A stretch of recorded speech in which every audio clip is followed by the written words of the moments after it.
Je vais très respectueusement inviter M.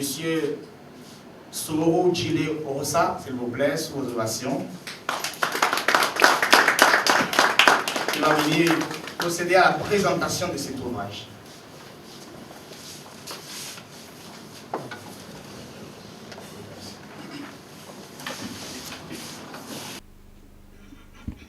La décision DCC 06-074, je ne sais pas si beaucoup s'en souviennent encore ici, elle date du 8 juillet 2006.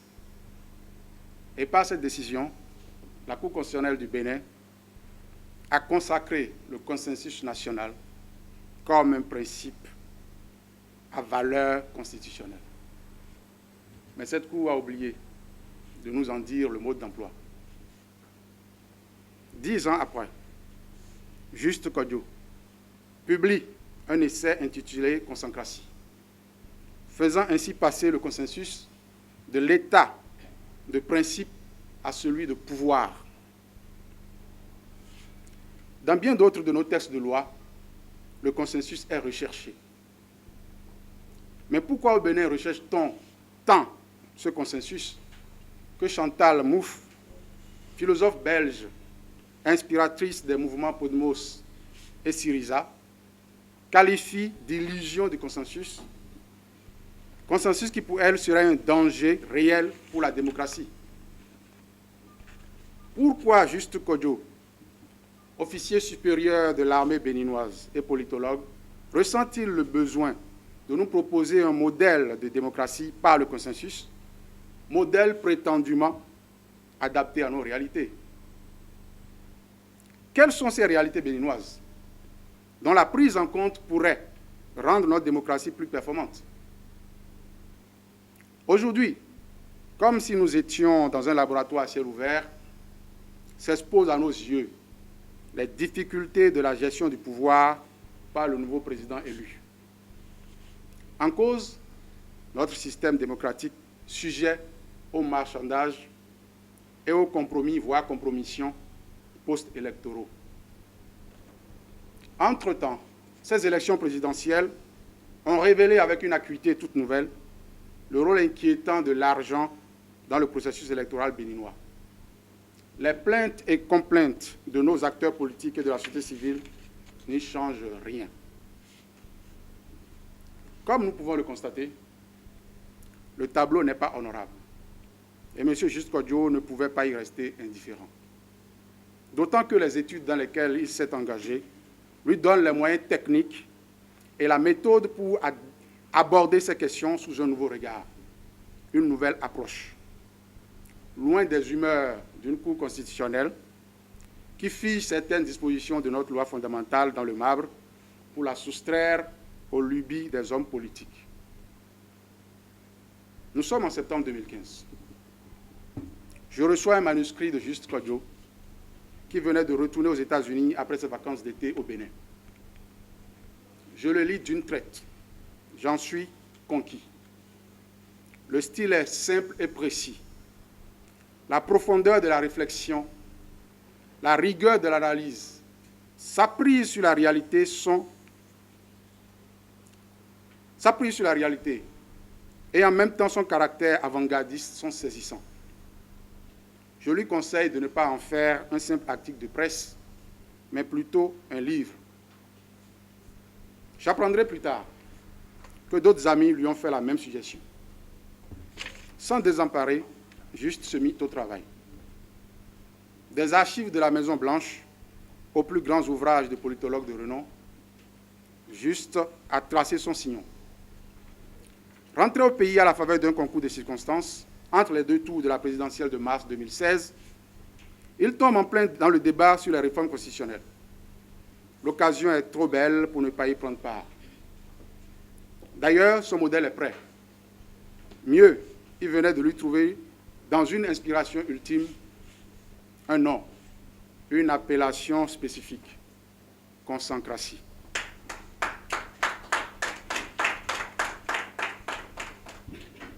Consancratie, un modèle de démocratie consensuelle adapté aux réalités du Bénin, est un essai de 120 pages environ, préfacé par le professeur, qu'on ne présente plus, Albert Tevoidre. 2 chapitres en constituent l'ossature. Dans un premier temps, Juste Kodjo procède à une évaluation du renouveau démocratique en déterminant l'impact des institutions sur la performance de l'État. Puis, dans un second temps, il nous détaille les grands piliers du modèle de démocratie consensuelle qu'il propose. Consancratie, un modèle de démocratie consensuelle adapté aux réalités du Bénin, est une réflexion qui, sur la base des recherches en sciences politiques, analyse les impacts des institutions politiques, à savoir les règles et les organes, sur la gouvernance publique béninoise au regard des pesanteurs d'ordre sociologique, économique et géostratégique de notre pays. La logique du livre est de montrer comment ces différents règles et organes, dans les contextes sociologiques, économiques et géostratégiques béninois, impactent le comportement des acteurs du jeu politique, que sont les politiques, les électeurs, les agents de l'administration publique, ainsi que les acteurs privés et extérieurs ayant des intérêts à défendre auprès de l'État béninois. Il ne fait point de doute que la performance de l'État découle des comportements de tous ces acteurs. Accroître la performance de l'État nécessite donc la mise en place des règles spécifiques pouvant induire des comportements positifs de la part de chacun de ces acteurs. La réflexion que Juste Kodjo soumet à notre appréciation a été guidée par certains impératifs, 9 au total. Je voudrais en citer à tout hasard quelques-uns. Assurer au chef de l'État une majorité stable au Parlement au moment de son accession au pouvoir plutôt qu'au lendemain de celle-ci. Envisager l'institutionnalisation d'une autorité morale non soumise ni à la compétition politique, ni au pouvoir exécutif et législatif. Enfin, prévoir un mécanisme institutionnel qui fasse de l'allocation de ressources aux organes en charge de la sécurité et de la justice une fonction prioritaire. Ces impératifs ont abouti à la proposition de 3 institutions phares. La première, c'est l'instauration d'un Parlement où ne sont représentés que des partis politiques d'envergure nationale. Ceci pourrait être obtenu à travers l'instauration d'une élection législative à 2 tours où ne compétiraient au second tour que des partis politiques ayant réussi à obtenir des sièges dans chacune des grandes sous-régions du pays lors du premier tour. La deuxième institution que nous propose Juste Kodjo consiste en la mise en place d'un exécutif dont le chef serait élu soit par suffrage universel indirect au sein des membres du Parlement, soit par suffrage universel direct parmi des candidats portés par des partis politiques représentés au Parlement. Ainsi, le chef de l'exécutif serait issu d'une formation politique représentée au Parlement où il détiendrait une majorité stable sur laquelle il pourrait se fonder pour gouverner. Cela nous éviterait certainement le triste spectacle auquel nous sommes soumis ces derniers jours. Enfin, il est proposé l'institution d'une autorité administrative et morale, conférée à un organe apolitique dénommé le Haut Conseil de la République. Il s'agit d'un conseil de 7 membres, siégeant à vie et non soumis à la compétition politique. Ceux-ci doivent être du troisième âge et refléter la configuration ethno-régionale du pays, ainsi que les valeurs morales cardinales de la société béninoise. Les missions principales du Haut Conseil de la République seraient d'œuvrer à la consolidation de la paix et de la stabilité, de préserver les valeurs et les intérêts du pays et de garantir l'indépendance de l'administration publique. Pour Juste Kodjo, et à la suite de Sir Arthur Schopenhauer, il apparaît clairement à travers cet essai que l'essentiel ne résidait point à contempler ce que nul n'a jamais contemplé, mais plutôt à méditer, comme nul ne l'a jamais fait, sur ce que tout le monde a sous les yeux. Audacieuse, voire révolutionnaire, sans cependant manquer d'ancrage scientifique et empirique, la démarche de Juste Kodjo nous interpelle tous, dignes fils de cette nation qui a su inventer la conférence nationale. C'est pourquoi de cet essai, je retiens autant les propositions, qui du reste sont susceptibles d'approfondissement, que la méthode. Cette méthode qui, à la manière d'un médecin devant un patient, procède méticuleusement à un diagnostic sans anticiper ni préjuger des remèdes à administrer. Le préfacier nous avertit d'ailleurs, je le cite, « L'on devrait se garder de prescrire des règles institutionnelles sans avoir préalablement pris le soin d'examiner les impacts des autres facteurs sur l'attitude des acteurs soumis à ces règles. Ce n'est qu'après cette étape que pourront être identifiées les institutions politiques susceptibles d'atténuer les effets pervers de ces facteurs de risque. » C'est bien l'exercice, je crois, auquel s'est livré Juste Kodjo avec une rigueur exceptionnelle, débouchant sur des propositions concrètes qui sont soumises à notre appréciation. Oserions-nous prendre rendez-vous avec l'histoire? Juste Kodjo a déjà, en ce qui le concerne, assumé sa part de responsabilité. La balle est désormais dans notre camp. Je vous remercie. Très bien. Merci beaucoup. Bonjour à tous. Je voudrais d'abord saluer la présence du président Nata et lui dire combien je suis heureux et honoré d'être à ses côtés. Et ensuite, saluer la présence de différentes personnalités et de tous ceux qui ont bien voulu faire le déplacement de ce matin pour reconnaître à M. Juste Kodjo ses talents, la force de ses idées et l'audace qu'il a de livrer à la critique de presque tout le monde un ouvrage dont le titre est évocateur. Alors ma présence ce matin s'explique de 2 points de vue. Premièrement, au nom de la faculté de droit et de sciences politiques de l'université d'Abomey-Calavi, je suis venu apporter à M. Juste Kodjo, qui est un de nos produits. Moi-même, je suis un des produits de la faculté, mais je viens lui apporter le soutien de la faculté parce que quand nous formons à l'université, à la faculté de droit particulièrement, quand nous formons, c'est pour que nos produits, pour que nos étudiants deviennent des citoyens complètement engagés, parce que nous avons la chance, à la faculté de droit et de sciences politiques, d'entretenir une proximité avec l'État, d'entretenir une proximité avec les institutions de la République, avec le pouvoir politique, avec le système politique. Donc quand nous formons des étudiants, nous sommes très honorés et très heureux de livrer à la nation des citoyens engagés pour la République, d'entretenir auprès et en nos étudiants l'amour de la politique, la flamme du service de l'intérêt général. Et M.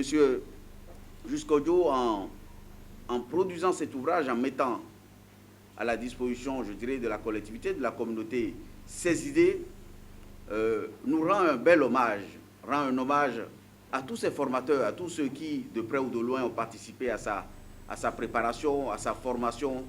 Et je revendique le droit, avec la faculté de droit et de sciences politiques, d'avoir une part dans ce qu'il a livré ce matin. Donc, en tant que formateur à la faculté de droit, nous sommes très heureux et je suis content que vous montrez cet exemple à tous ceux qui sortent de la faculté de droit et qui peuvent participer au développement de leur pays en mettant en circulation des idées audacieuses, des idées qui sortent un peu des sentiers battus. Ensuite, ce n'est plus le doyen de la faculté qui parle, mais c'est le constitutionnaliste. En tant que constitutionnaliste, moi je suis un consommateur de produits constitutionnels, de produits politiques. Mais je vous rassure que j'ai l'organe suffisamment solide pour digérer n'importe quel produit. Je me mets volontiers sur le marché des idées. Je suis venu ce matin apprendre. Je suis venu ce matin écouter. Je suis venu ce matin m'enrichir des propositions qui sont celles de M. Jusqu'Odio. Et je dois avouer que nous sommes effectivement, comme vous l'avez fait, votre ouvrage arrive au bon moment. Nous sommes sur le marché des idées depuis quelque temps, où circulent, se bousculent des idées de nos compatriotes. Et je suis très content et très fier que ces idées ne viennent pas que de personnes savantes comme vous, mais ce sont des idées qui sortent des entrailles de notre pays. Des Béninois anonymes, des personnalités, des partis politiques, des femmes de marché, des étudiants. Tout le monde se bouscule pour faire entendre ces idées, pour faire reconnaître ces idées. Des idées qui concernent le fonctionnement de notre pays, la stabilité de notre pays, nos institutions, l'avenir de notre système politique et de façon générale, notre marche vers le développement et la démocratie. Et sur cette question, tout le monde essaie de partager, de faire partager ces idées, je dirais, à la commission qui a été installée. Alors, je ne parle pas ici en tant que membre de la commission parce que je n'ai pas droit de parler en tant que tel pendant que la commission travaille. Mais c'est le constitutionnaliste qui surgit ce matin et qui arrive non seulement pour soutenir un frère dont le travail est remarquable, dont les idées sont originales. Ce ne sont pas des idées que l'on rencontre dans presque tous les bouquins. Non, ce sont des idées qui sortent de son expérience, mais également en regardant ce qui se fait un peu partout, mais surtout en les logeant dans les réalités de notre pays. C'est en cela que, Monsieur Kogno, je voudrais vous dire toute mon admiration pour la force de vos idées, pour l'audace que vous avez de structurer vous-même des idées, de les mettre au service du pays. Alors, qu'est-ce que c'est que le consensus? De mon point de vue, le consensus est un idéal. Le consensus ne peut être une règle. Le consensus est une pratique. La Cour constitutionnelle du Bénin, en évoquant le principe, le consensus comme étant un principe à valeur constitutionnelle, s'est gardée elle-même, n'étant pas capable, ne pouvant pas fixer les limites et le contenu du consensus. Le consensus est une pratique que nous expérimentons d'ailleurs depuis quelque temps, puisque tout le monde parle. Dans d'autres démocraties, parfois dans les démocraties les plus avancées, c'est la brutalité de la majorité qui tranche les débats. Quiconque a la majorité a raison. C'est pour ça qu'on parle parfois de la vérité politique. Vous avez la majorité au Parlement, vous avez la majorité dans le pays, vos idées triomphent et vous vous imposez à tout le monde. Mais le consensus, c'est autre chose, c'est ce que vous proposez.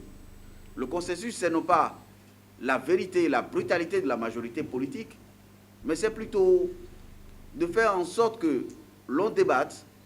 C'est donc, en vérité, une pratique des pays qui ont appris, qui savent débattre, échanger et s'entendre sur l'essentiel. Le consensus, ce n'est pas l'unanimité. Le consensus, ce n'est pas la majorité. Le consensus, c'est le consensus. Donc, je viens vous apporter à la fois le soutien de la faculté pour votre ouvrage, qui est un acte de courage, un acte de citoyenneté. Je suis sûr, je suis persuadé que les institutions de ce pays, que tous ceux qui pensent, tous ceux qui réfléchissent, tous ceux qui sont ouverts, tous ceux qui sont dans le consensus, vous écouteront. Et en tant que constitutionnaliste, je suis venu, je vous ai dit que je suis un consommateur de produits constitutionnels et politiques, je suis venu m'enrichir, je suis venu manger, mais en même temps, je donne l'assurance que votre ouvrage est un bon produit et donc ma digestion sera facile. Merci et bon courage.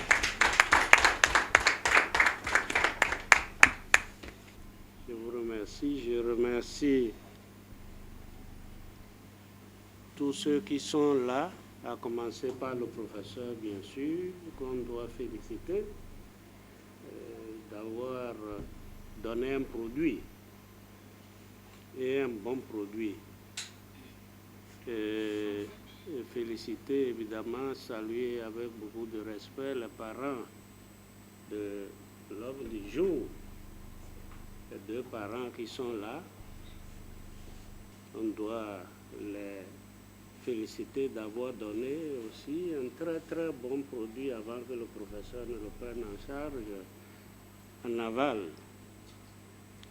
Et évidemment, féliciter, remercier tous ceux qui sont là.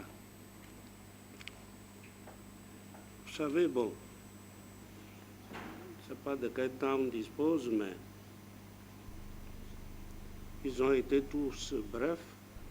Et le présentateur, monsieur Guillet, et le professeur qui devait normalement nous tenir en haleine pendant je ne sais combien d'heures, certainement qu'il est occupé ailleurs.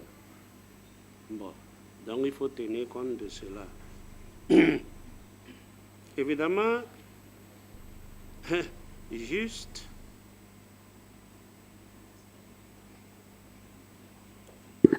j'allais dire s'annonce, mais est-ce que c'est s'annoncer? Il est déjà vraiment un intellectuel à lire son ouvrage, un intellectuel qui est là. Et là, en bonne place. Dans l'armée, je ne sais pas, mais pour ce que j'ai lu de cet ouvrage, que j'ai eu l'avantage de feuilleter, pas sous cette forme, sous une autre forme, et pour avoir discuté aussi avec lui un certain nombre de fois, c'est un intellectuel qui sera redoutable et qui probablement, vous savez, va se retrouver à la faculté un jour enseigner tout en étant ce qu'il est par ailleurs de sa formation. J'ai au moins des médecins qui sont des médecins et qui sont militaires. Deux médecins, mais docteurs, qui sont militaires. Aujourd'hui, des militaires sont des gens spécialisés en tout domaine. Donc, aussi bien côté militaire que côté civil, il sera redoutable. L'articulation de l'ouvrage, la précision des mots, le style et tout font de lui quelqu'un qui sait où il veut aller. Mais j'ai aimé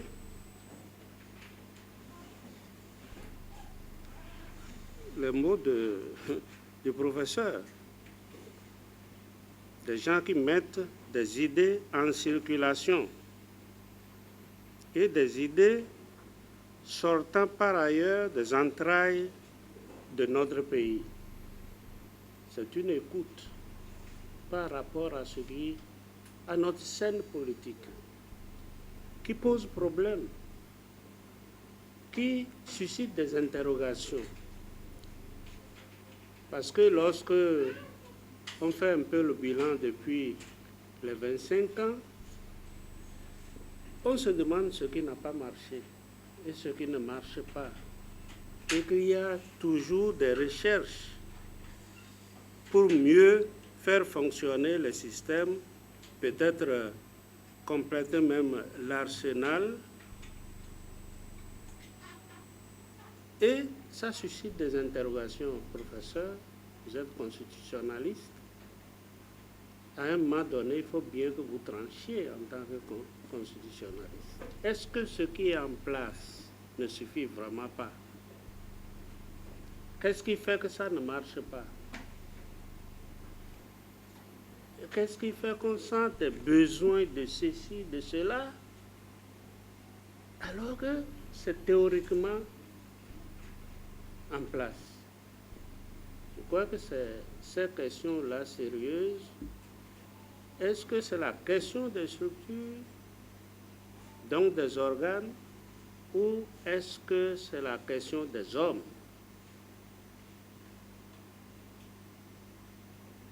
Ces idées, son idée est une idée originale, mais ça rejoint d'autres idées que j'ai entendues ou que j'ai lues par ailleurs, écrites par des Béninois, formulées par des Béninois, toujours pour améliorer le modèle, notre modèle. Est-ce que c'est un problème de modèle qui est posé? Alors, j'interpelle beaucoup plus le professeur et aussi l'auteur, parce que j'ai aimé la formule là du présentateur ou c'est de vous, monsieur V, qui avait dit que c'est susceptible de suggestions, susceptible d'approfondissement. Alors, ici, lorsque vous parlez du Haut Conseil de la République,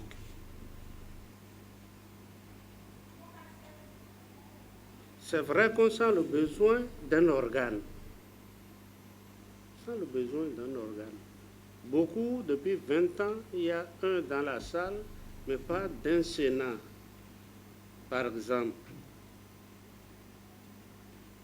Est-ce qu'il nous faut vraiment un Sénat, une structure de plus de cette importance, ou est-ce qu'il nous faut un modèle comme celui que vous proposez, qui rejoint ma conception à moi, bien que ce ne soit pas la même chose, mais je ne la développe pas ici.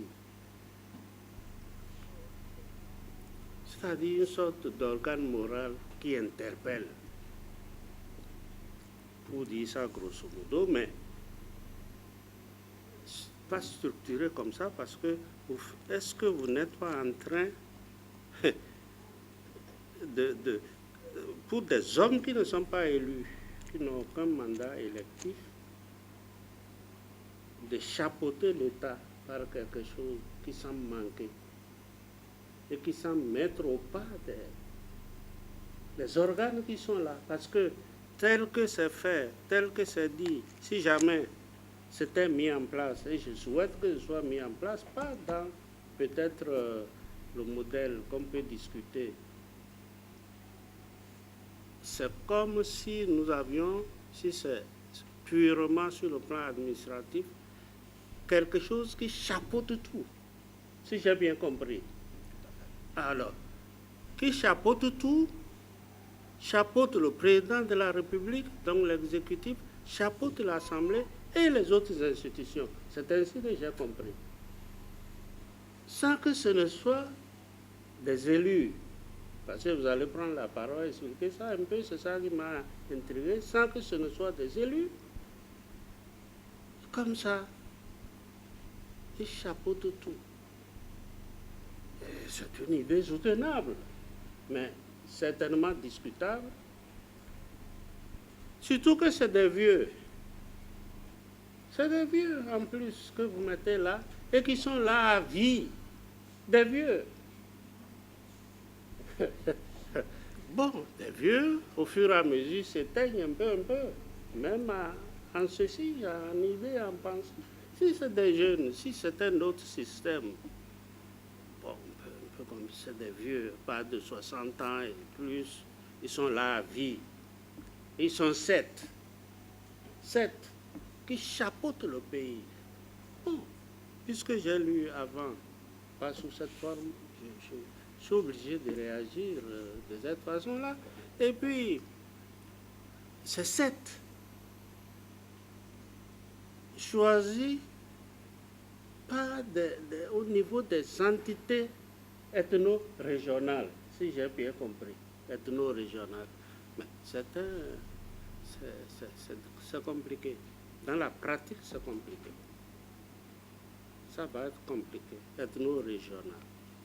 Au sud ici, c'est facile, mais au fur et à mesure que vous montez, c'est de mosaïque de beaucoup de choses. Même la sélection, qui va les choisir pour que ce soit la super structure dans notre État, c'est un problème.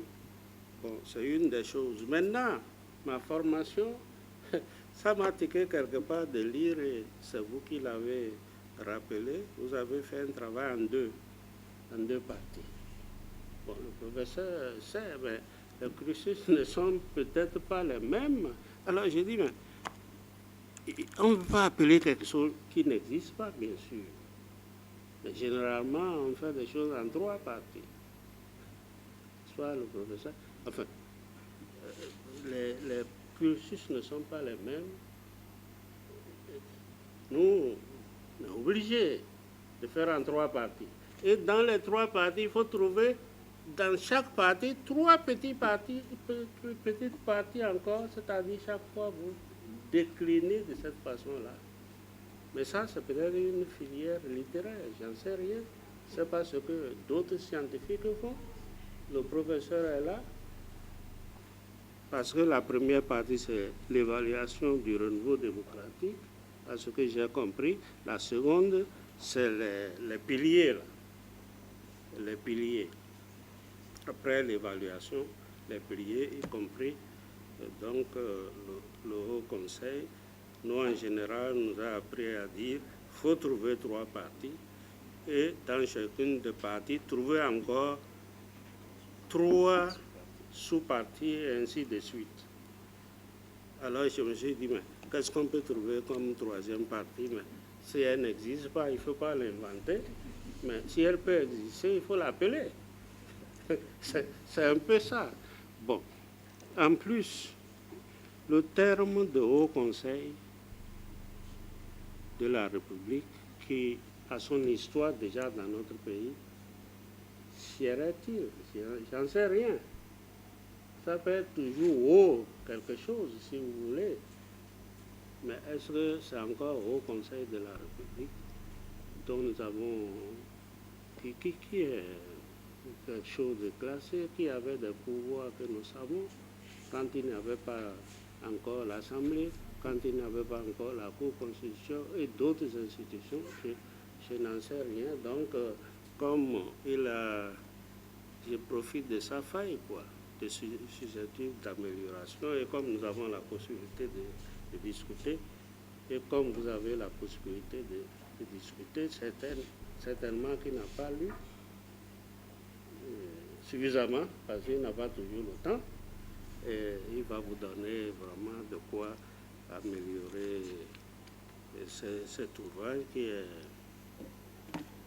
est vraiment bon. Mais il faut vous méfier des vieux. Je vois ça autrement. En discutant, on verra. Vous voyez. Donc voilà ce que je voudrais dire. Vous savez, je me retrouve à la faculté et je me retrouve, on peut dire, dans une sorte de jury malgré moi. Et puis bon, voilà, professeur, j'ai envoyé 2. Vous n'êtes pas ici en tant que membre de la commission, mais j'ai envoyé 2 pages de contribution. 2 pages de contribution. Bon, si j'avais une copie ici, j'allais vous remettre en même temps pour vous-même. C'est pas ce que la commission en fera. 2 pages de contribution. Où je rappelle de contribution. Vous avez reçu? Bon. Voilà la question de consensus. Je ne sais pas si vous avez lu cette partie, c'est même pour ça. C'est même pour ça du consensus. C'est pour ça que j'ai écrit. C'est pas, vous avez vu comment le débat qui a eu il y a 10 ans. Bon, moi, je crois qu'il faudrait qu'on aille peut-être dans ce sens-là, qu'on concerne mieux les choses, parce qu'à un moment donné, il faut bien que le peuple ait son mot à dire. Dans ce que vous faites, il faut que le peuple ait son mot à dire. Donc,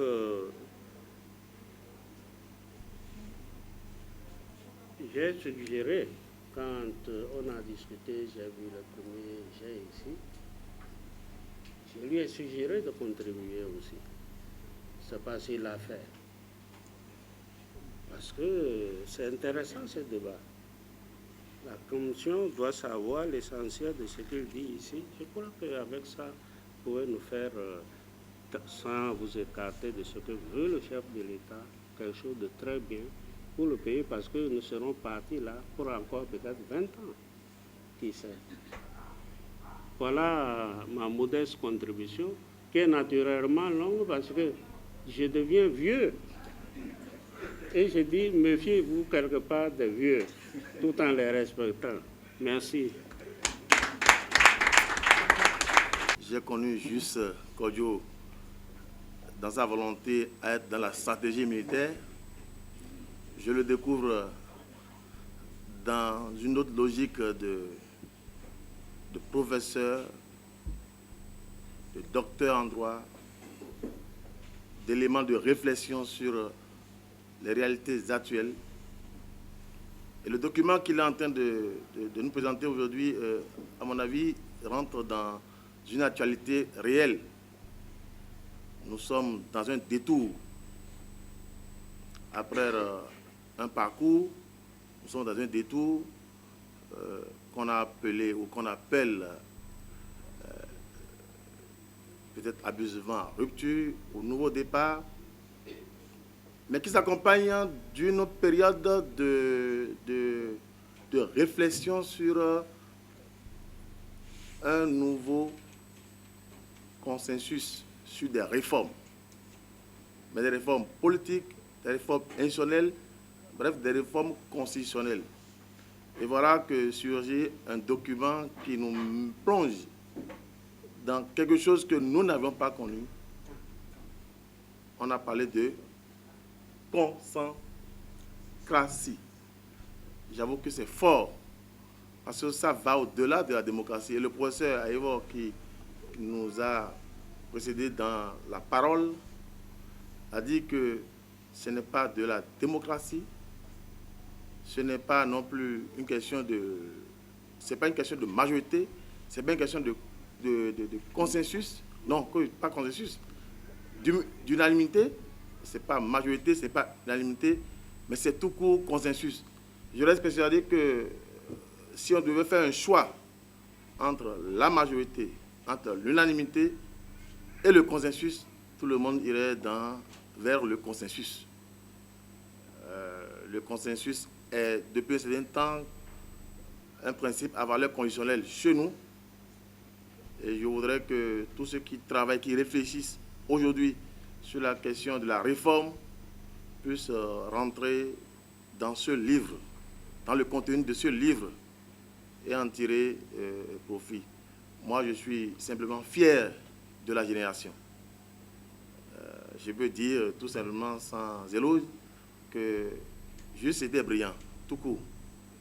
Quand nous étions au collège, nous au lycée Mathieu Bouquet, lui au Britannique militaire de Wimbereke, mais nous partageons déjà tous une ambition, comme Toussaint l'a dit, la volonté de peser sur le devenir de notre nation. Et le parcours s'en ressent aujourd'hui. Je voudrais donc féliciter Kodjo, féliciter tous ceux qui l'ont accompagné dans ce parcours-là, et souhaiter que la réflexion qui est là, et comme l'a si bien souligné le président Nata, c'est maintenant que vient la réflexion. Nous devons nous en inspirer et voir un peu quelles modifications nous pourrons faire de tout ce que nous avons vécu depuis 1990 et quelles orientations nous devons faire pour que véritablement ce pays, en matière constitutionnelle, en matière de droit, en matière juridique, en matière administrative et institutionnelle, on peut changer les choses. Parce que le changement, à mon avis, est obligatoire, est urgent aujourd'hui. Je vous remercie. Merci Marcus. Merci à tous et à toutes. Je voudrais avant tout remercier le Seigneur, Dieu Tout-Puissant, qui nous a donné le souffle et nous a permis de voir aujourd'hui, et nous espérons qu'il continue de nous donner le souffle pour que nous envoyions beaucoup d'autres, que nous voyons beaucoup d'autres journées que celle d'aujourd'hui. Ensuite, je voudrais aussi saluer mes parents, ma mère et mon deuxième père, comme on dit chez nous, qui sont là.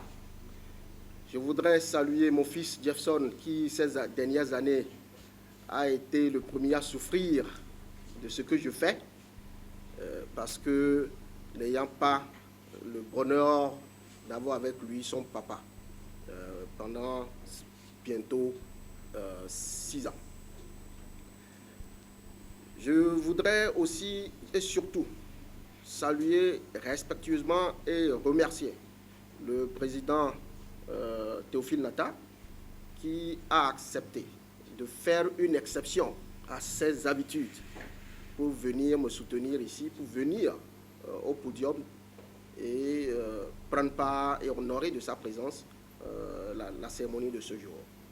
Je remercie aussi le professeur Joël Aïvo, qui a été, comme on vous l'a annoncé, mon professeur à la faculté de droit, qui est venu me soutenir, et ça me va droit au cœur. C'est dommage qu'il soit prié, qu'il ait été obligé de se retirer un peu plus tôt. Mais je le remercie. Je voudrais aussi remercier l'honorable Gildas Agonkran, avec qui nous avons fait nos premiers pas il y a de cela plus de 20 ans. Merci d'être venu. Merci à vous, honorable. Et à tous les autres qui ont de près ou de loin contribué à l'émergence de cet ouvrage, je dis un grand merci. Mais je voudrais aussi, si vous le permettez, remercier certaines personnalités, notamment le professeur Albert Evo-Edjire, qui spontanément, je précise spontanément, a accepté de préfacer le livre, alors qu'il ne m'avait jamais rencontré auparavant quand je suis allé le voir. Il ne m'avait jamais vu, il n'avait jamais entendu parler de moi. Quelqu'un m'a envoyé vers lui, on a échangé, et quand je lui ai demandé de préfacer l'ouvrage, spontanément, il a dit oui. Il ne pouvait pas faire le déplacement ce matin, et je le remercie pour cet honneur et cette confiance qu'il m'a fait. Et je voudrais aussi remercier d'autres personnalités qui m'ont reçu et qui m'ont écouté attentivement, m'ont prodigué des conseils qui ont aidé à améliorer le projet que vous avez aujourd'hui. Je pense notamment au président Nicéphore Soglo, qui m'a accordé beaucoup de son temps. Je pense au ministre Sylvain Akides Adekedjou, qui m'a consacré beaucoup de temps également. Je pense au professeur Roger Gbeyonvi, qui devrait être là ce matin, mais qui malheureusement à la dernière minute a eu un empêchement. Et je pense au président de Alcraire, M. Martin Assoba, qui aussi m'a écouté, et bien d'autres que je ne pourrais malheureusement pas citer ici. Le Bénin, aujourd'hui, est face à une équation majeure. Comment faire pour améliorer la gouvernance publique? C'est ça l'équation. Chacun y va de son talent. Le professeur, le président et Guillet l'ont dit. Nous voyons circuler des idées, nous voyons circuler des propositions pour justement aider le Bénin à améliorer la gouvernance de ses dirigeants. Mais le problème auquel le Bénin sera confronté ou est confronté, c'est au regard de cette pléthore d'idées. Sur quoi se fondera, ou bien sur quoi nous baserons-nous pour trancher? S'il y a 20 propositions, allons-nous juste voter et la majorité va décider de la proposition à retenir? Qu'est-ce qui va motiver le choix d'une proposition au détriment des autres? La question là, j'ai parfois l'impression que nous ne nous la posons pas. Les propositions viennent de partout. Chacun est convaincu que sa proposition est la meilleure. Chez nous, en sciences politiques, il y a un politologue, sociologue aussi, Charles Tilly, qui en 1978 a publié un ouvrage dans lequel il dit « Le grand défi, le grand challenge, la grande frustration du scientifique, du politologue, puisque c'est de lui qu'il s'agit, c'est que quand on parle de politique, il y a beaucoup trop d'experts. Quand vous parlez politique, il y a beaucoup d'experts. Si on était face à une équation de comment améliorer l'économie du Bénin, vous ne verrez pas autant de propositions, croyez-moi. si on était face à une équation de comment réformer le système sanitaire du Bénin, vous ne verrez pas autant de propositions, croyez-moi. Mais nous sommes face à une équation politique. Et là, tout le monde a quelque chose à dire. Et ça rend la tâche difficile, justement. Mais Charles Tilly dit, la politique, si vous voulez, c'est comme la nourriture, ou si vous permettez le terme, la sexualité. Tout le monde croit en savoir quelque chose. Mais cela n'empêche que de façon scientifique, on puisse étudier la nourriture ou qu'on puisse étudier la sexualité. Encore, si vous voulez, qu'on puisse étudier la politique de façon scientifique. Le fait que nous mangions tous les jours, que nous sachions ce qui est succulent ou n'est pas succulent, ne veut pas dire que nous maîtrisons l'impact de la nourriture sur notre organisme. Ça doit s'étudier de façon scientifique.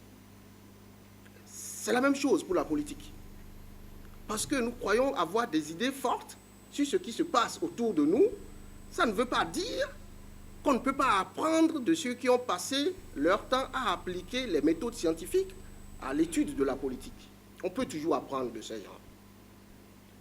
Voilà le challenge de nous, politologues. Parce que nous sommes sur un terrain que tout le monde croit maîtriser. Mais la vérité, c'est, comme je l'ai dit, comment allons-nous trancher? Sur quoi allons-nous baser pour trancher? Et c'est là qu'intervient la science. Si vous voulez, l'approche scientifique. Je voudrais commencer par une petite anecdote. Mon tout premier semestre à l'école doctorale, nous avions une matière qu'on appelait la méthode de recherche scientifique. Et notre prof s'est hasardé à nous dire, vous savez, nous, en sciences politiques, nous sommes des scientifiques. Nous étudions la politique de façon scientifique. Nous nous revendiquons d'être scientifiques. Il fallait voir les objections dans la salle. Et moi, j'étais contre. J'ai pris la parole. Et parce que j'étais convaincu que, écoutez, la politique, la beauté, c'est les débats. La beauté, c'est les spéculations. Chacun avance ses idées. Pourquoi est-ce que lui pense qu'on peut appliquer les mathématiques ou les statistiques pour étudier la politique? Que moi, je n'étais pas d'accord. Que ça n'a même pas de sens, parce qu'après tout, nous étudions des hommes, le comportement des hommes, et puis bon, ça peut varier d'un pays à l'autre, donc j'avais tous les arguments. Il m'a regardé, il a souri, il a dit c'est vrai, mais n'oubliez pas que d'autres sciences également étudient le comportement des hommes. Les sciences économiques étudient justement le comportement des hommes. Les sciences sociales étudient le comportement des hommes. La psychologie étudie le comportement de l'homme, et on a réussi à généraliser certaines découvertes en psychologie qui, après, ont servi de base à d'autres inventions. Nous suivons tous les jours à la télé des publicités. C'est sorti de l'étude du comportement des hommes et des femmes à travers le monde. Donc, la science politique est une science, c'est ce qu'il m'a dit. Je n'étais pas convaincu, mais je peux vous dire, des années après, aujourd'hui, je suis en position de vous dire, je suis convaincu. Je suis convaincu qu'on peut utiliser les mathématiques pour étudier la politique. Je suis convaincu qu'on peut utiliser les statistiques pour étudier la politique et tirer des hypothèses, évaluer et trouver des choses qui pourront être généralisées à toutes les sociétés du monde. Si vous ne me croyez pas, je voudrais vous donner quelques exemples de comment la science, en sciences politiques, a aidé à régler certains problèmes. Pour ne pas être long, je vais vous donner deux exemples. Dans les années 90, vous allez remarquer qu'il y a eu une pléthore de guerres civiles, de rébellions. Le Rwanda par-ci, la Yougoslavie par-là. Alors le gouvernement américain a réuni une dizaine de chercheurs politiques, chercheurs politologues. Et a mis des dizaines de millions de dollars à leur disposition pour faire des recherches, pour comprendre qu'est-ce qui fondamentalement explique cette émergence des rébellions à travers le monde. Et ces grands chercheurs ont donc formé ce qu'ils appellent le Political Instability Task Force. Et ils ont servi à produire des choses que nous utilisons aujourd'hui un peu partout. Vous avez certainement entendu parler de la question des États défaillants. Vous avez entendu parler du mécanisme de préalerte au niveau de l'Union africaine, c'est-à-dire un mécanisme qui permet à l'Union africaine d'anticiper et de prédire des crises politiques ou des conflits armés dans certains pays et donc de prendre des mesures en amont. Ça découle justement des recherches de ces grands hommes et femmes, les modèles qu'ils ont produits. L'autre chose aussi, pendant longtemps, pour ceux qui sont un peu familiers avec le domaine, les États-Unis ne voulaient pas qu'on crée l'Organisation mondiale du commerce. Parce qu'ils se disaient, une organisation pareille, les gens vont toujours tricher. Vous mettez les règles en place, les États vont tricher, et il n'y a aucune autorité suprême pour punir les gens. De 1945 jusqu'aux années 2000, là, c'était la résistance. Il a fallu un chercheur du nom de Axel Rod qui a produit une théorie sur la coopération. Et il a mis en place un modèle informatique pour évaluer ce qu'il a proposé comme résultat. En gros, ce qu'il dit, c'est quoi?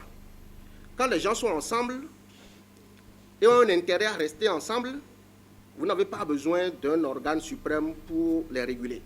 Ils vont s'auto-réguler.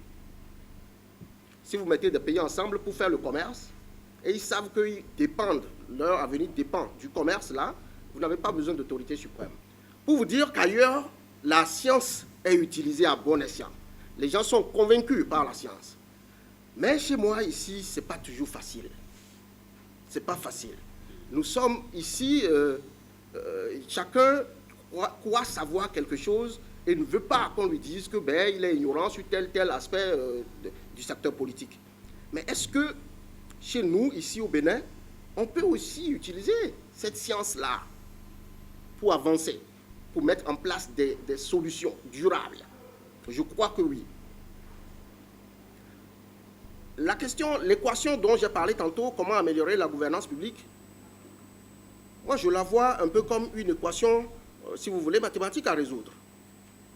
Vous allez voir sur le tableau à gauche là-bas, il y a une vidéo qui circule. Et vous verrez que la gouvernance publique qui est dans la carte du Bénin est en détresse. Mais il y a plusieurs facteurs qui ont conduit à cette détresse. Il n'y a pas que les hommes. La gouvernance publique n'est pas en détresse parce que les Béninois qui ont participé à cette gouvernance sont mauvais.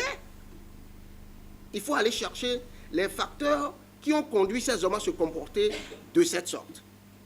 Et je vous ai proposé donc une liste de facteurs. Ces facteurs peuvent être sociologiques. Ils sont certainement économiques. Ils sont certainement politiques. Ils sont certainement géostratégiques. Et donc, c'est quand on a compris ça qu'on peut se dire, bon, quelles solutions pouvons-nous apporter? Quelles institutions, quelles règles devons-nous en mettre en place pour que ces mêmes facteurs-là, l'effet de ces facteurs-là soit diminué, soit ralenti, et que les hommes puissent se comporter tel que nous le souhaitons. Et quand nous parlons d'hommes, justement, il faut comprendre que la gestion des affaires de la cité, c'est comme un jeu où il y a plusieurs acteurs.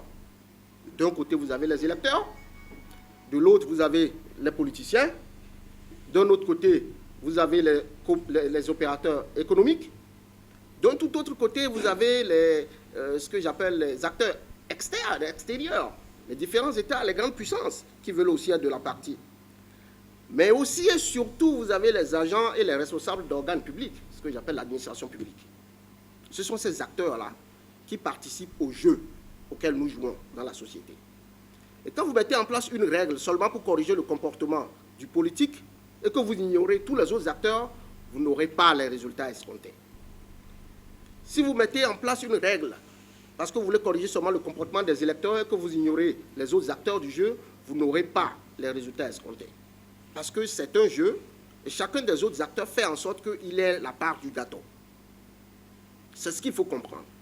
Et ceux qui sont familiers avec la science économique, science sociale, il y a ce qu'on appelle la théorie du jeu. On utilise les mathématiques pour prédire le comportement des acteurs qui ne prennent pas à un jeu. C'est ce que Axel Rod a utilisé sur sa théorie de la coopération dont je parlais tantôt. Le gouvernement américain aujourd'hui utilise des experts à qui on paye des millions de dollars pour prédire, pour utiliser les mathématiques et la théorie du jeu, là, pour prédire le comportement des dirigeants à travers le monde.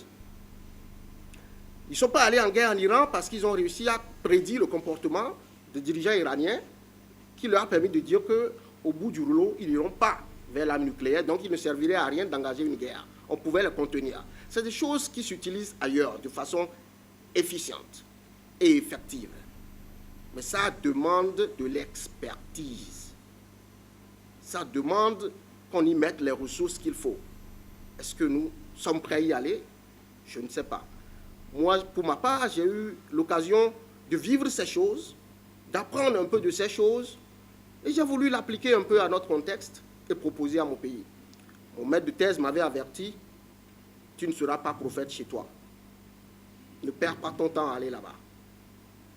C'est ce qu'il m'a dit. Mais j'y crois. Parce que je pense à mon fils Jefferson.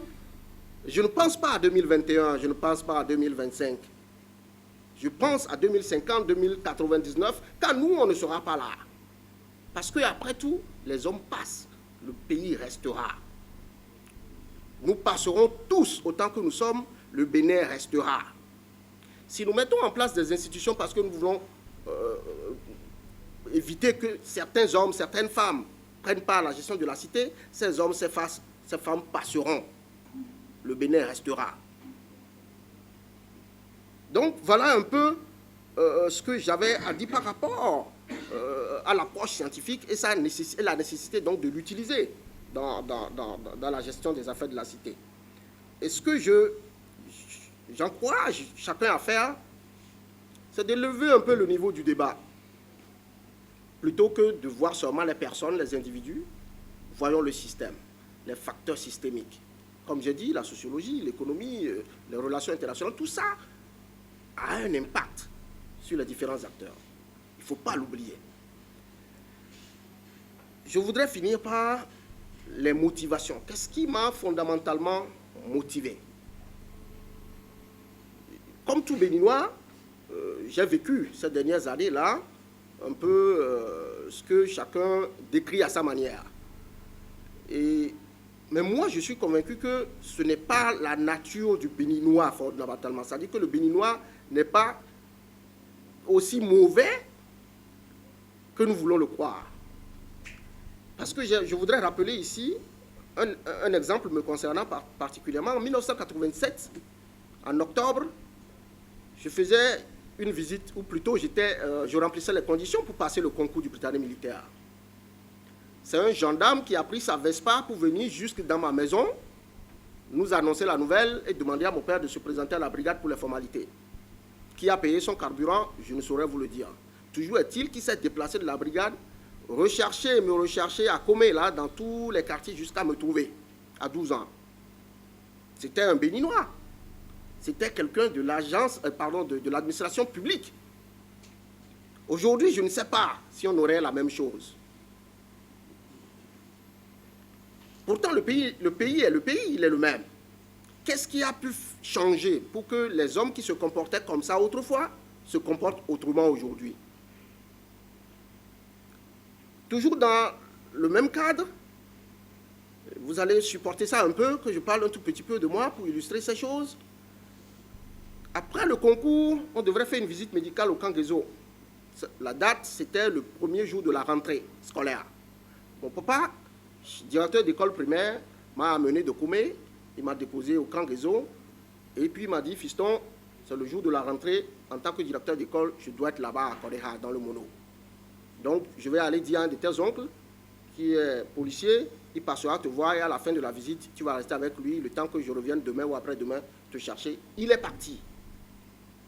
Il a laissé son fils pour aller s'occuper de l'école primaire publique d'Akoreha. C'était un Béninois. Est-ce qu'aujourd'hui, père à son âme, il n'est plus en vie, s'il était vivant, est-ce qu'il ferait la même chose aujourd'hui?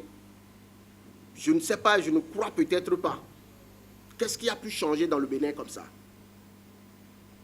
Enfin, le dernier exemple que je voudrais donner, toujours par rapport à cet événement, puisque mon père est parti, un instant après, on a demandé que les parents d'élèves viennent payer pour faire les analyses. Mais je n'avais pas de parents, j'avais 12 ans. Donc je me suis présenté et tout le monde s'est étonné. Qu'est-ce qu'il fait ici, lui? Et j'explique que mon papa, il est rentré, aller s'occuper de son école primaire publique. Je peux vous garantir que tous les frais liés à mon analyse le jour-là ont été payés et pris en charge par les parents d'élèves, les parents des autres candidats qui étaient mes challengers, dont j'étais en fait un concurrent. Je salue ici la présence de certains de leurs fils qui ont fini par être admis ou retenus. Ils sont là aujourd'hui. C'est leurs parents qui ont cotisé pour moi. La solidarité, à cette époque-là, moi je l'ai vécue de façon spontanée. Est-ce qu'on vivrait ça aujourd'hui dans les mêmes conditions? Je doute un peu. Donc, ce n'est pas que le Béninois foncièrement est mauvais et que, bon, donc on devrait éliminer tous les Béninois et aller chercher des gens d'ailleurs venir mettre ici. Il y a certainement d'autres facteurs qui nous amènent à nous comporter tels que nous nous comportons. Et c'est là-dessus qu'il faudra aller, il faudra insister. Il faut chercher à comprendre ça. Parce qu'autrement, nous allons faire des choses et après nous nous rendrons compte que le comportement des hommes n'a pas changé. Parce que c'est de ça qu'il s'agit. Nous voulons faire changer le comportement. Et par rapport toujours à la motivation de ceci, de tout ce que je fais, j'ai vu beaucoup de spéculations, j'ai lu beaucoup de spéculations, j'ai entendu beaucoup de spéculations. C'est vrai, parce que nous sommes habitués à voir, quand quelqu'un vient écrire un livre, c'est certainement parce que, bon, il veut se faire voir pour peut-être avoir des chances d'être ministre, il veut se faire voir pour avoir la chance d'être ci ou ça. Mais je peux vous garantir que, en ce qui me concerne, je suis un officier supérieur de l'armée, j'ai un devoir de servir, j'ai fait le choix de braver certaines contraintes professionnelles pour faire ce que je fais. Parce que je suis convaincu que ma carrière, elle s'arrêtera tôt ou tard, mais le Bénin restera.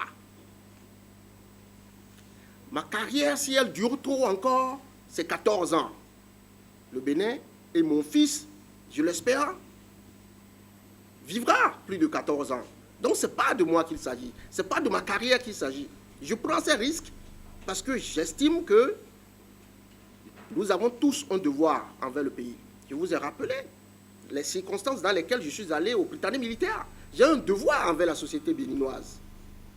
Et c'est ce devoir que j'essaie d'accomplir à ma manière. Je ne voulais pas le faire comme ça, mais il a fallu une circonstance exceptionnelle. Je n'étais pas prévu pour descendre au Bénin.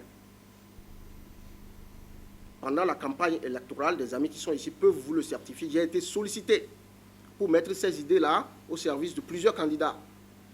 On m'a promis des millions. Et j'ai dit non. Mais le 27 février, ma jeune soeur qui vient juste après moi a fait un accident de circulation. À Papa, on est décédé sur le champ dans des circonstances, je dirais, mystérieuses. Aucune blessure, la moto complètement en forme, et puis bon voilà, je me devais de descendre pour les funérailles. Et je suis descendu donc entre les deux tours des élections présidentielles. Voilà comment je suis descendu au Bénin. Et après avoir écouté un certain nombre de gens me parler de ma soeur, après avoir réanalysé les circonstances dans lesquelles elle est partie,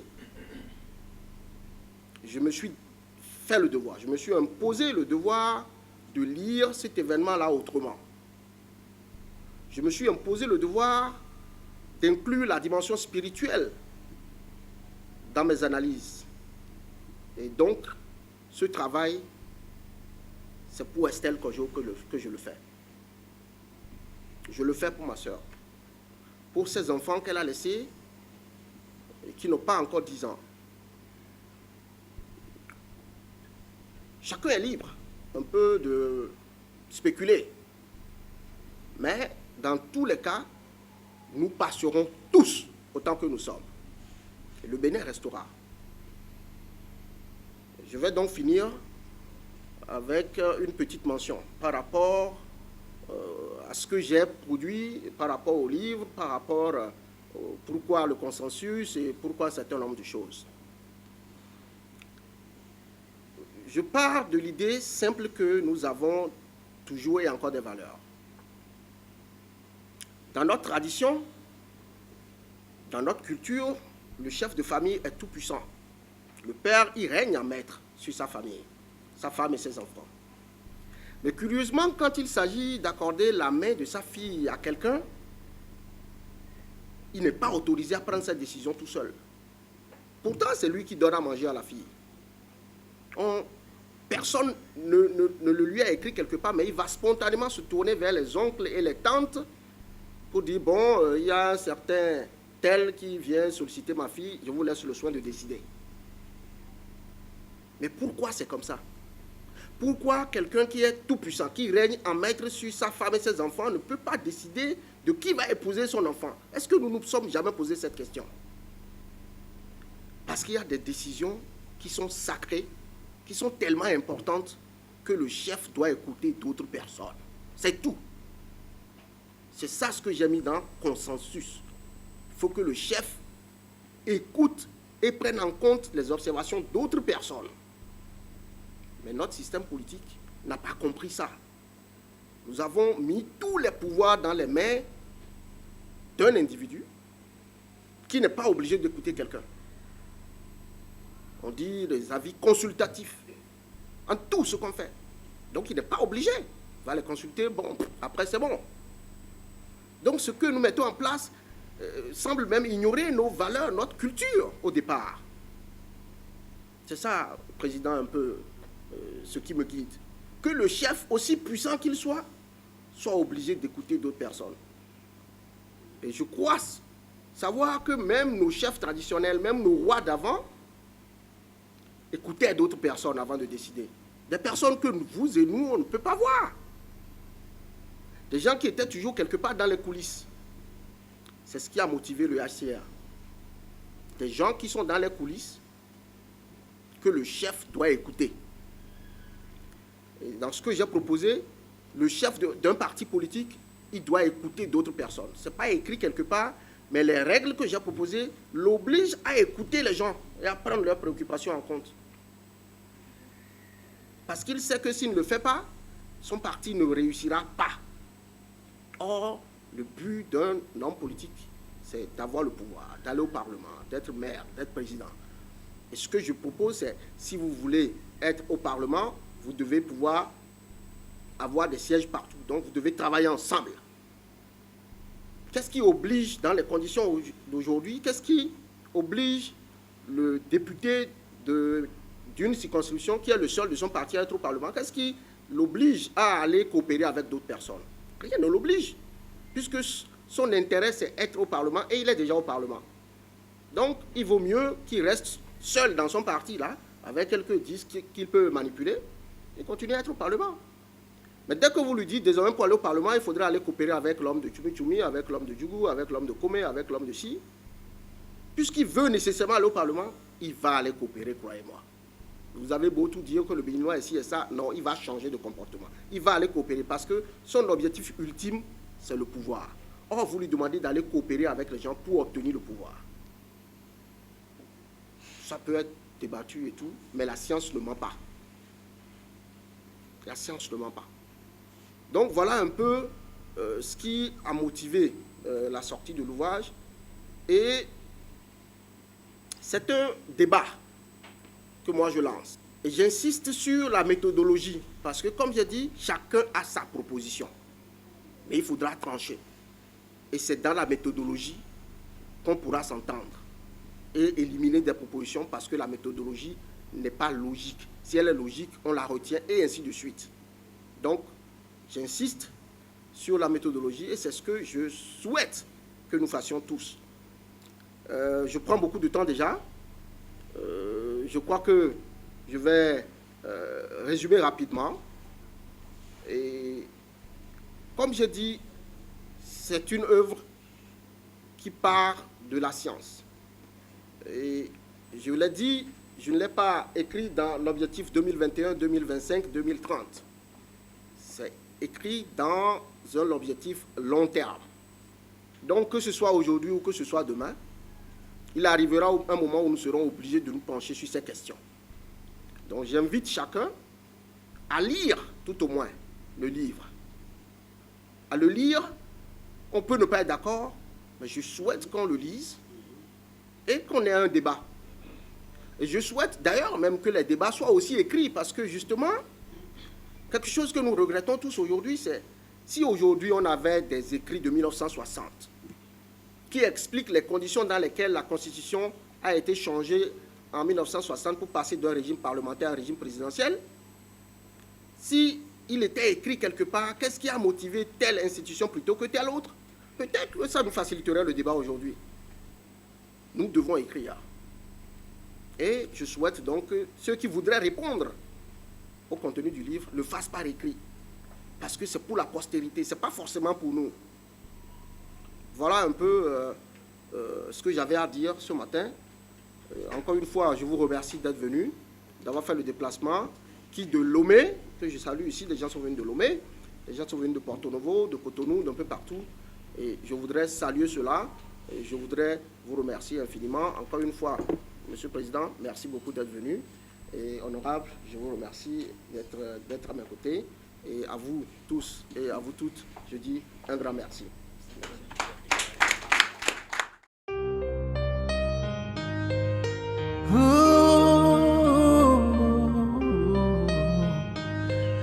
Bring it on, bring it on. You,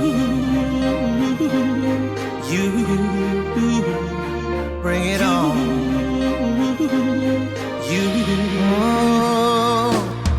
Life know the sweet though, hey. If some people know the hate too, so use the number 6 and calculate, you go see the ratio. The beef self na meat yo, whether na asu, them relate to. So bring your own crayfish, oh, we go mix, oh Lord. Shane and them talk say, we no go blow. Share them they see us now, we don't they glow. Take a look at me now, take a look at me now. We're running things in this town, can't you see? I don't care who you are, where you're from, or what you do. Just as long as you're chasing money, do what's right, never give up on it. Bring it on, bring it on. Are you ready? Unu ready? No matter how you try, don't you ever fall. Keep your head up high and standing tall. Bring it on, bring it on. Are you ready? Unu ready? No matter how you try, don't you ever fall. Keep your head up high and standing tall. And rising, rising, rising. Keep it high, rising, rising. Bring it on. This life is not easy. So much hustling and puzzling. Everyone is struggling. So make you know they believe, say, since everyone is chasing, you're never gonna make it. Never say no, never give up. Keep your head up, standing tall. And for sure, you go turn it up, turn down for what? Hey, Shane and them talk say, we no go blow. Share them they see us now, we don't they glow. Take a look at me now, take a look at me now. We're running things in this town, can't you see? I don't care who you are, where you're from, or what you do. Just as long as you're chasing money, do what's right, never give up on it. Bring it on, bring it on. Are you ready? Unu ready? No matter how you try, don't you ever fall. Keep your head up high and standing tall. Bring it on, bring it on. Are you ready? Unu ready? No matter how you try, don't you ever fall. Keep your head up high and standing tall. Il a fait un diagnostic de la situation, de ce que nous vivons en ce moment. Et je crois que la synthèse de son diagnostic permettra de prendre des éléments dans cet ouvrage-là, quitte à ce que notre processus électoral, notre processus institutionnel soit amélioré. Par exemple, vous retrouverez dans l'ouvrage qu'il a parlé beaucoup plus des partis politiques qui ne soient plus des partis politiques régionaux, mais des partis politiques nationaux. Ça, c'est un débat important qu'il faut mener en ce moment pour que notre démocratie soit stabilisée. Nous n'avons pas encore des partis qui arrivent à avoir des députés sur l'ensemble du territoire national. Donc, en parlant de sa réforme, on peut vraiment nourrir le débat et tirer beaucoup de leçons de ce qu'il a proposé. Vous savez que le Bénin est actuellement en processus de modification de toute sa structuration politique institutionnelle. Et cet ouvrage-là a eu le mérite de faire un état des lieux et de tirer des conséquences, des conclusions pour que nous puissions avoir un pays basé sur le consensus. Je crois que le moment est bienvenu pour que son ouvrage puisse apporter un peu d'éclairage dans les décisions qui seront prises. Et je crois que c'est quelque chose qu'il faut féliciter de l'auteur. Je viens moi ici pour soutenir un frère, un ami, Jusqu'au jour que j'ai connu depuis le collège, que je voyais beaucoup plus dans la stratégie militaire. Je le retrouve actuellement dans la réflexion politique, donc la stratégie politique, autour d'un ouvrage Consacratie. C'est un ouvrage que je n'ai pas encore eu le temps ni le plaisir de parcourir, mais le résumé qui est fait me montre quand même que c'est un ouvrage d'actualité, parce qu'il fait un peu une évaluation conséquente du quart de siècle que nous avons eu en termes de démocratie, en termes de pratiques constitutionnelles chez nous au Bénin. Et il se met à faire une projection vers l'avenir avec des propositions saillantes dans le sens de la concrétisation de la démocratie, de la bonne gouvernance chez nous.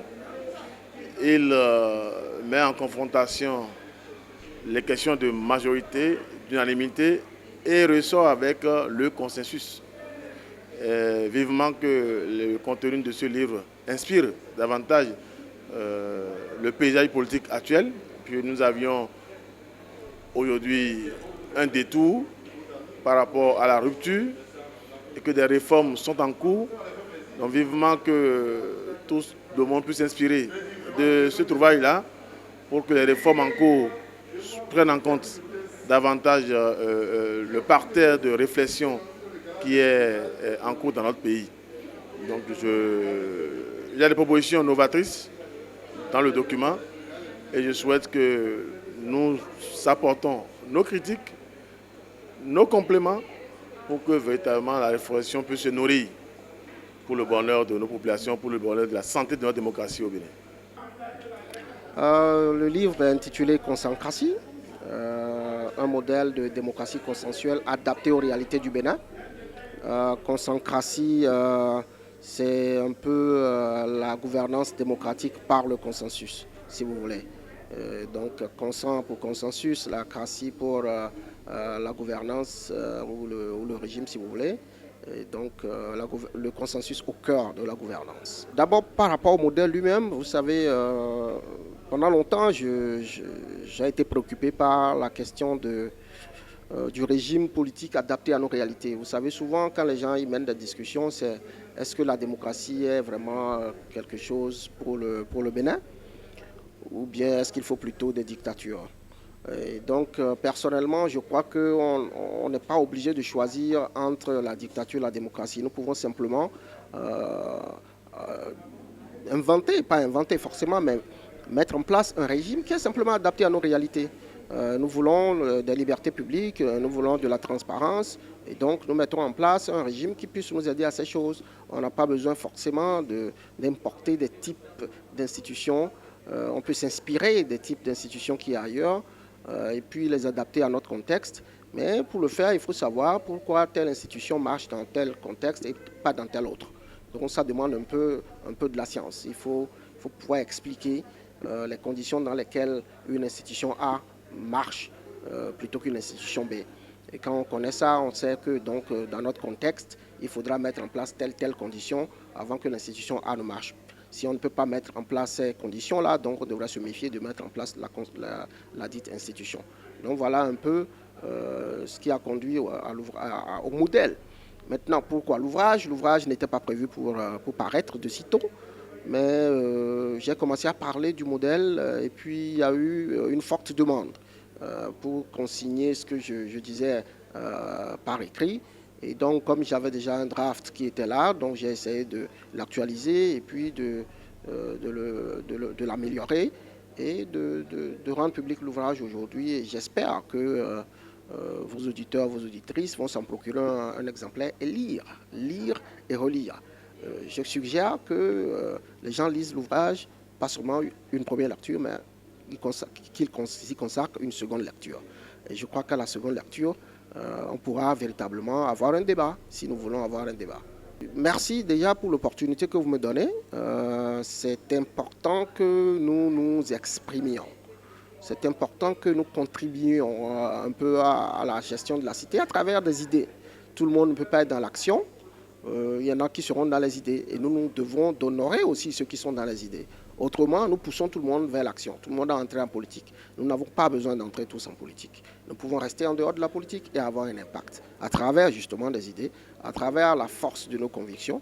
Et c'est ce que j'essaye de faire, de jouer un rôle de citoyen et de faire connaître au public les idées qui sont les miennes. Pas seulement les miennes, parce que je me fonde sur des idées de grands chercheurs. Et donc, j'utilise ces idées-là pour contribuer, pour apporter quelque chose à ma société, à notre société. Merci encore une fois pour l'opportunité. J'espère que, comme j'ai dit, l'ouvrage sera lu et que nous pourrons mener un débat. Consancratie, un modèle de démocratie consensuelle adapté aux réalités du Bénin. Consancratie est un ouvrage du politologue chercheur Juste Kodjo et préfacé par le professeur Albert Tevoidre. Consancratie, c'est 124 pages qui exposent les prescriptions chirurgicales face au diagnostic d'une démocratie en essoufflement après un quart de siècle de pratique.